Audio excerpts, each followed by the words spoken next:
ప్రియమైన సహోదరి సహోదరులకు నజరుడైన యేసుక్రీస్తు పరిశుద్ధ నామమున షలోం. ఈరోజు మన అంశం పల్లెటూరు సేవ, సిటీ సేవ. ఈ అంశం ఎన్నుకోవడానికి కారణం ఏంటంటే, ఒకానొక రోజు నేను ఒక సేవకుడి నోట నుండి మరి ఈ యొక్క సిటీలో సేవ చేస్తున్న వారి గురించి చాలా చులకనగా మాట్లాడడం విన్నాను. అది మీరు కూడా వినండి. సిటీలో ఉండి వాళ్ళిల్లు వీళ్ళిల్లు తిరుగుకుంటా విషయం చేసి బతికేటోళ్ళు మీరు పోయి వాళ్ళు వీళ్ళు ఆడుకొచ్చుకొని తినే రకాలు ఇవి. ఇది విన్న తర్వాత పరిశుద్ధాత్మ దేవుడు నాతోని మాట్లాడిన కొద్ది మాటలు ఈ యొక్క అంశంలో నేను మీకు చెప్పబోతున్నాను. ఈ యొక్క అంశం ఎంచుకోవడానికి కారణం, కొంతమంది మరి సేవకులు పల్లెటూరులో సేవ చేస్తున్న వారు సిటీలో సేవ చేస్తున్న వారి మీద ఉన్న అపోహలను తొలగించడం కోసం. అదే విధముగా కొంతమంది సేవకులు పల్లెటూరు సేవనే సేవ, సిటీలో చేస్తున్న వారు సేవ కాదని చెప్పి అభిప్రాయంతో ఉన్న వారి కోసం ఈ యొక్క మరి అంశం ఎంచుకోవడం జరిగినది. పల్లెటూరు సేవలో ఎంత కష్టపడతారు, మరి అదే విధముగా సిటీలో సేవ చేస్తున్న వారు ఏ విధముగా కష్టపడుతున్నారు, ఏ విధంగా సేవ చేస్తున్నారు, మరి దేవుడు వారిని ఎలా వాడుకుంటున్నాడు, మరి దేవుడు పట్ల వారు ఏ విధంగా భారం కలిగి ఉన్నారు, మరి దేవుని పట్ల మరి వారికున్న భయభక్తులు, దేవుని సేవ చేయడంలో వాళ్ళకున్న శ్రద్ధని మరి యొక్క అంశంలో మరి నేను చెప్పబోతున్నాను. పల్లెటూరు సేవలో సేవకుడు మొదట్లో కష్టపడ్డా అటు తర్వాత కష్టాలు ఎక్కువ ఉండవు. సిటీలో సేవకుడు మొదటి నుండి చచ్చేంత వరకు కష్టపడుతూనే ఉండాలి. పల్లెటూరులో సేవ చేయాలి అంటే అక్కడ ఉన్న క్రైస్తవులు సహకరించి ప్రేయర్కి హాలు, ఉండడానికి ఇల్లు ఫ్రీగా ఇస్తారు. ప్రేయర్కి హాలు, ఉండడానికి ఇల్లు రెంట్కు కూడా దొరుకుతుంది. కానీ సిటీలో సేవకుడు సేవ చేయాలి అంటే హాలు రెంట్కి దొరకదు, ఎవరు ఇవ్వరు. పాస్టర్ అని చెప్పగానే ఇల్లు రెంట్కు కూడా దొరకదు, చాలా కష్టపడాలి. వాళ్ళు పెట్టే టర్మ్స్ అండ్ కండిషన్స్కి అంగీకరించాలి, వాటిని పాటించాలి కూడా. పల్లెటూరులో సేవకుడు ఆత్మలు సంపాదించిన తర్వాత వారు ఆ సంఘంలోనే ఉంటారు. కానీ సిటీలో సేవకుడు ఆత్మలు సంపాదించిన వారు చివరి వరకు ఉంటారనే గ్యారంటీ లేదు. సేవకుడు గద్దిస్తే సంఘం నుండి వెళ్ళిపోతారు. సేవకుడి సహాయం ఆశించి వచ్చేవారు ఒక నెల సేవకుడికి కష్టం వచ్చి సహాయం చేయకపోతే సంఘం నుండి వెళ్ళిపోతారు. పల్లెటూరు సేవకుడికి కానుకలు తక్కువే, కానీ పొలం పండించే రైతులు పంట చేతికి రాగానే మొదటిగా సేవకుడికి ఇస్తారు.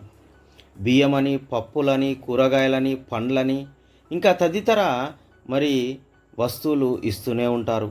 కానీ సిటీలో సేవకుడికి మొదటి నుండి కానుకలు తక్కువే, అటు తర్వాత ఎక్కువ వచ్చినా కానీ మరి ప్రేయర్ హాల్ రెంట్ అని, హౌస్ రెంట్ అని, కుటుంబ పోషణ అని, సంఘ కార్యక్రమాలని, అలా ఖర్చులు ఎన్నో ఎక్కువగా ఉంటాయి. పల్లెటూరులో సేవకుడు మందిరం కట్టాలని ఆశపడితే సంఘంలో ఉన్న భూస్వాములు పొలం ఉచితంగా ఇస్తారు, సహకరిస్తారు కూడా. కానీ సిటీలో సేవకుడు మందిరం కట్టాలనే ఆశ చాలా కష్టం. లక్షల్లో భూమి కొని కట్టాలంటే కలనే అని చెప్పాలి. దేవుని కృప అద్భుతం జరిగితేనే కానీ కట్టగలుగుతాడు. పల్లెటూరులో సేవకుడు మందిరం కట్టాలంటే సంఘం మరియు ఇతరులు కూడా సహకరిస్తారు. కానీ సిటీలో సేవకుడు మందిరం కట్టాలంటే సంఘం తప్ప మరి ఇంకా ఎవరు కూడా సహాయం చేయరు. కేవలం దేవునికి ప్రార్థన చేసి దేవుని మీద ఆధారపడి దేవుణ్ణి అడగడం తప్ప. పల్లెటూరులో సేవకుడు బహిరంగ సభలు పెట్టాలి అంటే ఫ్రీగా స్థలం అంటే పొలం ఇస్తారు. కేవలం sound system, lighting system, musicians, tent house ఖర్చులు మాత్రమే ఉంటాయి. కానీ అదే సిటీలో సేవకుడు బహిరంగ సభలు పెట్టాలి అంటే భారీ ఖర్చుతో కూడుకున్నదని చెప్పాలి. ఎందుకంటే వేలల్లో లక్షల్లో స్థలం లేదా హాల్కి రెంట్ కట్టాలి. Sound system, lighting system, musicians అని, పర్మిషన్స్ అని అనేక ఖర్చులు ఉంటాయి. పల్లెటూరు సేవకుడి మందిరంలో ఉన్న యువత సిటీకి వచ్చి పనిచేస్తున్న దశమ భాగం మాత్రము తల్లి సంఘం అని పల్లెటూరులో ఉన్న సేవకుడికి పంపిస్తారు. కానీ సిటీలో ఉన్నవారు మరియు సిటీకి వచ్చి పనిచేస్తున్న అందరి గురించి భారముగా ప్రార్థన చేస్తూ వారందరి నుండి మరి ఏదీ ఆశించకుండా దేవుని మార్గంలో వాళ్ళని నడిపిస్తూ ఉంటారు. ఎక్కడ సిటీ కల్చర్లో పడిపోయి ఎక్కడ ఆత్మీయ జీవితంలో వెనక్కి వెళ్ళిపోతారని వారు పడిపోతారని కన్నీటి ప్రార్థన చేస్తూనే ఉంటారు. వారి గురించి ఎప్పుడు దేవుని దగ్గర మొరపెడుతూనే ఉంటారు. పల్లెటూరు సేవకుడికి కొద్ది సమయంలోనే కారు, బైకు, సొంత మందిరము, సొంత ఇల్లు సంపాదించుకుంటాడు. పిల్లల్ని ప్రైవేట్ స్కూల్లో కూడా చదివిస్తారు.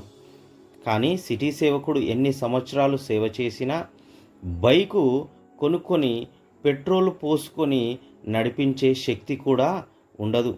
ఎందుకంటే సేవా భారము, సేవా ఖర్చులు ఎక్కువ.